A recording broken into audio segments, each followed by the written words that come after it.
Hello বন্ধুরা, আসসালামু আলাইকুম। কেমন আছেন সকলে? আশা করছি ভালো আছেন, সুস্থ আছেন। উত্তর দিনাজপুর জেলার ছোট্ট একটি গ্রাম থেকে আমি পায়েল আমার নতুন একটি ব্লগে সকলকে জানাই অনেক অনেক ভালোবাসা, অনেক স্বাগত।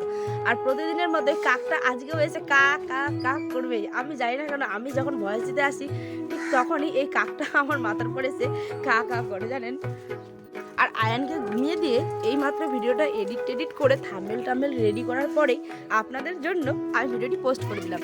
তো চলো, নতুন একটি দিনের সাথে নতুন একটি ব্লগ শুরু করছি। আশা করি ভালো লাগবে। আর ভালো লাগলে আমার নতুন পরিবারের সদস্য হওয়ার জন্য আপনার কাছে অনুরোধ রইল। তো এই যে সকালবেলা উঠে প্রতিদিনের ন্যায় যেটা না করলেই নয়, সেটা হচ্ছে গিয়ে আয়ানের আব্বার কোনো কাপড় ছিল কয়েকটা, আর হচ্ছে গিয়ে আয়ানের কিছু কাপড় ছিল। তো ভাবলাম চলুন কেচে নিই চটপট করে, যেহেতু এখন রৌদ্র করছে, দিনগুলো বেশ মানে আরামদায়ক আর কি, তাই না বলুন? তো চলুন সমস্ত কাপড়গুলো বেশ ভালো মতো করে ধুয়ে নিব। আর আগামীকালের ভিডিওটা কিন্তু খুব সুন্দর হতে চলেছে, কারণ আমাদের বাড়িতে হবে হচ্ছে গিয়ে মিলাদ। তো কী জন্য না জন্য সমস্ত কিছু কিন্তু আগামীকালের ভিডিওতে আপডেট দিব আর কি, ঠিক আছে? তো আমার গলার অবস্থা হয়তো আগের থেকে অনেকটা মানে স্বাভাবিক হয়ে গেছে, তাই না বলেন? সামান্য 1% মানে একটু ব্যথা করছে, কিন্তু ওটা ইনশাল্লাহ ঠিক হয়ে যাবে। আর এই যে কাকটা আমার দিকে তাকে শুধু কা কা কা কা করেই যাবে, এর তো ওই ছাড়া কোনো আর কাজ নেই। আর বাড়িতে প্রতিদিনের মতোই দেখছেন কাপড়ের কত ভিড়, এর মধ্যেই জায়গা করে রাখতে হয় যে আমি কোথায় কাপড় দেবো। যেহেতু জনসংখ্যা বেশি, আর কার কার বাড়ি এরকম হয় অবশ্যই কিন্তু কমেন্ট করবেন, ঠিক আছে? এই যে দেখছেন কম্বলটা প্রথমে রোদে দিয়েছিলাম শোকাতে, তো ওই পরিবর্তে এখন আমি অন্য জায়গায় মানে জায়গা করে অন্য জামাগুলো দিব। জানি না যে মানে এটা কার কার সাথে হয়, কিন্তু আমি আবার এরকমই করি। না হলে জানেন এত যায় মানে কাপড়ের মধ্যে আপনি আর কাপড়গুলো দিতেই পারবেন না। তো চলুন সমস্ত এই যে আয়নের সোয়েটার প্রতিদিন ধুতে হয় কম বেশি, কারণ এত ওর সোয়েটার যে প্রতিদিনই ধুতে হয়, জানেন। কারণ ওই তো এখনো ছোট, সমস্ত ধুলাবালিগুলো নাড়ে, এটা সেটা করে।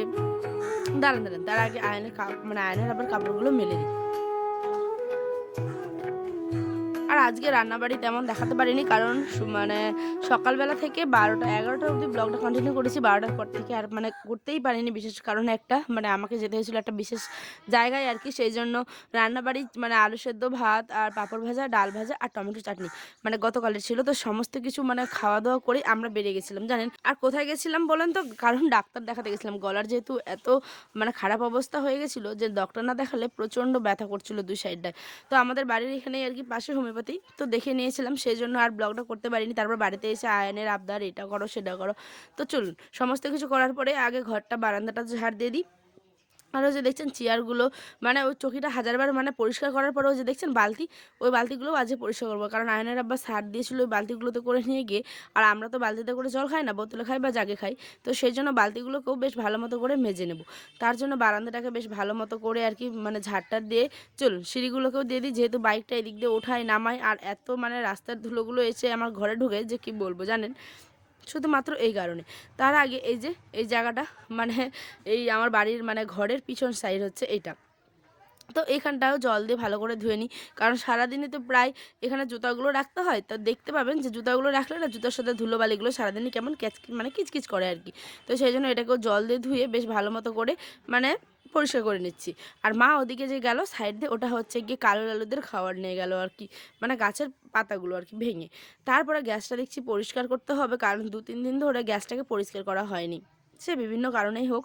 তো চলুন গ্যাসটাকেও ভালো মতো করে পরিষ্কার করে আজকে তালার একটা ব্যবস্থা করলাম, জানেন। এই যে তালার হচ্ছে গিয়ে চাবি প্রতিদিন খুঁজতে হয়, কোথায় থাকে না থাকে।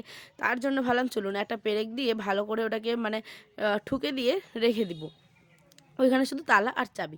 তারপরে এই যে সকালবেলাতেই আয়নের জন্য করে দিয়েছিলাম হচ্ছে একটু গিয়ে আতপ চালের খিচুড়ি, মানে ডালিয়াটা দিয়েছি রোদ্রে, দেখতেই পাবেন। তার জন্য আমি বাঁধাকপি, মটরশুঁটি, টমেটো, গাজর তো ছিল না, তো আলু, এই সমস্ত কিছু দিয়েই ওর জন্য খিচুড়িটা বসিয়ে দিলাম।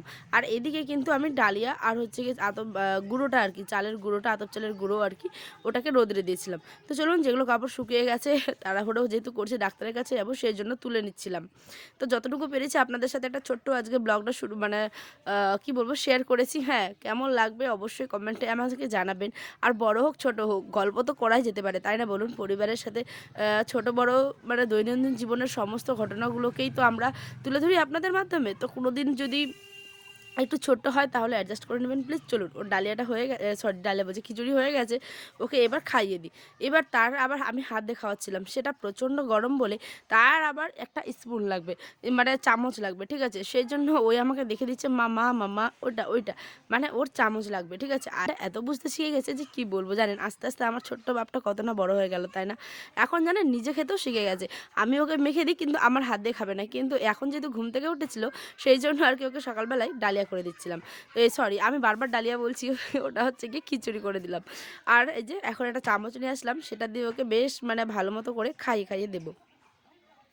তারপরে আমরা করে নেবো হচ্ছে আমাদের জন্য একটু চা, মানে আয়নার আব্বা আর আমি। তো চা খেতে আমরা খুব ভালোবাসি জানেনই, আর আমি তো বিশেষ করে দুধ চাও খাই। তো এখন দুধ নেওয়া হয়তো কয়েকদিনের জন্য বন্ধ করে দিয়েছি, সেই জন্য লাল চাই করে নিয়েছিলাম আদা তেজপাতা দিয়ে বেশ ভালো মতো করে।